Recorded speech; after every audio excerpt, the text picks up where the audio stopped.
con mucho gusto a la doctora Lucía Melgar, crítica cultural feminista. Muchas gracias por estar con nosotros. Al contrario, muchas gracias por la invitación.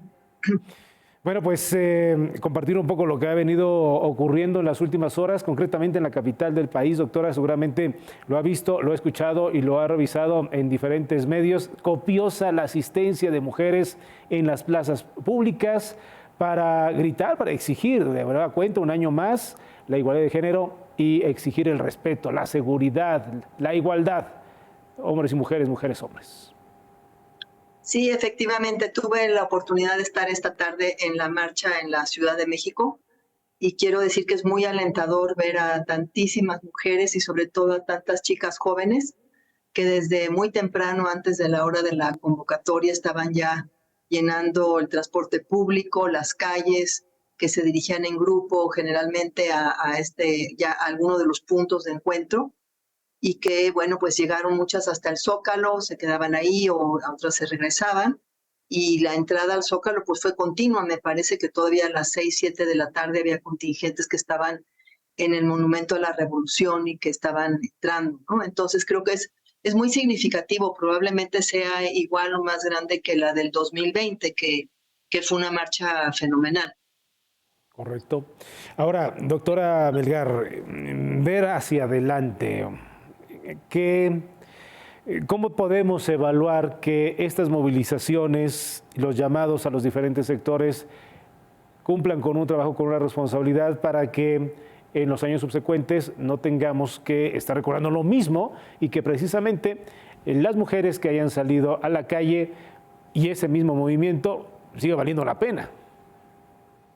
Bueno, el movimiento va a valer la pena hasta que no logremos que finalmente haya justicia, que no haya violencia, que haya igualdad de género, que haya igualdad de oportunidades para todas las mujeres, ¿no? Yo creo que llevamos, o sea, las marchas feministas es parte de una lucha de las mujeres organizadas y no organizadas a lo largo de muchos años, de un siglo, de más de un siglo por lo menos, en México muy claramente. Y como señaló antes, son muchas demandas, ¿no? Está la brecha salarial, está el alto a la violencia sexual, al feminicidio, a la desaparición, a todas las desigualdades. Digo, muchas de las pancartas eran me quiero viva o estoy aquí por las que ya no están, o lucha como niña para, o sea, son muchas de este tipo de demandas que siguen vigentes porque efectivamente las autoridades no han respondido como deberían. Y creo que ya sería hora de que el gobierno actual, lo mismo que lo hemos pedido a los gobiernos anteriores, pues estableciera un diálogo con las mujeres, que las escuchara o que no se escuchara, porque pues todas son causas muy justas, son demandas muy sentidas. Los gobiernos nos tienen mucho a deber, ¿no? Nos han quedado muchísimo a deber y este gobierno también. La desaparición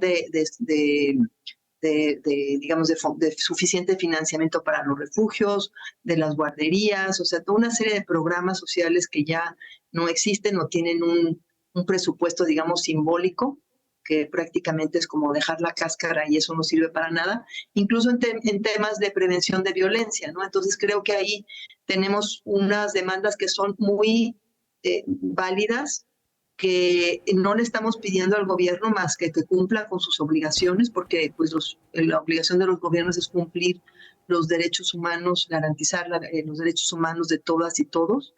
Y en particular, bueno, pues estamos en una situación muy difícil con tantísima violencia de todo tipo contra las mujeres, ¿no? Entonces creo que sí vale la pena esto, vale muchísimo la pena, pero tienes razón de preguntar, ¿cómo le vamos a decir a estas chicas? Digo, había niñas de 12, 15, 18 años en la marcha, ¿cómo les vamos a decir que sí tienen un futuro en este país, ¿no? Y creo que eso es lo más difícil y que lo primero que tenemos que lograr es que tengan acceso a una mejor educación y sobre todo, pues que haya programas de prevención de violencia y una verdadera política integral contra todas las violencias, ¿no? Pero en particular la violencia hacia las mujeres y las niñas. Doctora Melgar, casi para finalizar, ¿qué piensa usted cuando el día de hoy, desde Presidencia, el propio jefe del Estado mexicano menciona lo siguiente: la cuarta transformación es feminista, ya es feminista? ¿Cómo entender esto? Mire, yo creo que O sea, no quisiera hablar del presidente porque no es su día, ¿no? Pero es una burla, es simplemente una burla. Nos han hablado de política exterior feminista y no han dicho nada sobre Afganistán o Irán o no han hecho nada para mejorar la vida de las migrantes haitianas. Este gobierno no es feminista, este gobierno es antifeminista, es misógino, porque si no tendríamos una política integral para las mujeres.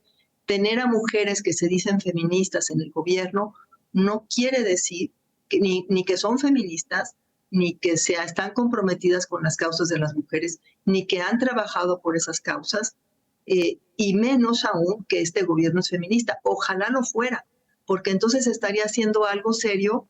Primero, tendría que parar la militarización, que afecta primero que nada a las mujeres. Segundo, tendrían que parar la trata y tendrían que hacer un verdadero trabajo de prevención de la violencia contra las desapariciones y los feminicidios. Entonces, pues es muy triste tener que decirlo. A mí me encantaría decir que mi gobierno es feminista, pero tengo que decir que es exactamente lo contrario.